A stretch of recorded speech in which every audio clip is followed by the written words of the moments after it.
David, thanks. Now to an I-team investigation. A Golden Beach police officer is still on the job, wearing a badge and packing a gun, despite being arrested in another part of the state on some serious charges, including kidnapping and battery. As CBS 4's Gary Nelson reports, the police chief's explanation has drawn some strong criticism. Police Lieutenant Robert Barrio, an accused felon on the job in Golden Beach. Can I talk to you a second? Wanted to discuss the felony arrest up in Alachua County. Barrio didn't want to talk about his felony arrest in Alachua County near Gainesville, but court documents obtained by CBS 4 News show the police officer was charged 7 months ago with kidnapping, false imprisonment, and battery. Barrio is accused of battering his wife in a knockdown dragout witnessed by neighbors. He was allegedly angry that she was looking at numbers in his cell phone.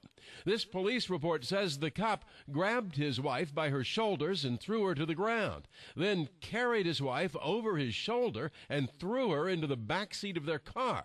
When she managed to break free, the report says Barrio again picked her up over his shoulder and threw her into the car. Neighbors observed Barrio slinging and shoving his wife into the car and holding her inside the vehicle as he was driving away. When police caught up with the car, the report says Barrio's wife was hysterical and had visible red marks on her body. Despite being charged with a violent felony, Barrio has remained on the job, carrying a badge and packing heat. Some residents in tiny, wealthy Golden Beach were disturbed to learn of it from CBS 4 News. I don't understand why he wasn't suspended.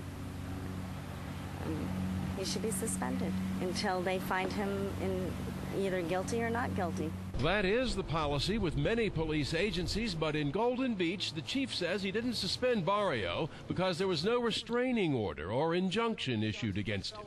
Can you appreciate how some folks would say, what? Certainly, people can have concerns, understand this, but this is not some type of violent crime that we see being portrayed across the headlines every day. This is an unusual situation that does occur from time to time around the state.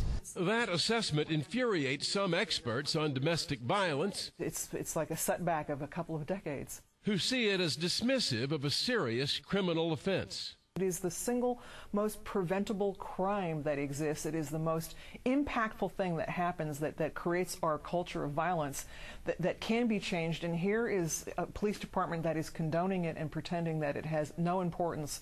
Lieutenant Barrio now awaits trial in Alachua County on charges of kidnapping, false imprisonment, and battery. His wife, his alleged victim, has been reluctant to cooperate with prosecutors. Not unusual, experts on domestic violence tell us. The state says it has multiple independent witnesses to the lieutenant's allegedly criminal behavior. In Golden Beach, Gary Nelson, CBS 4 News.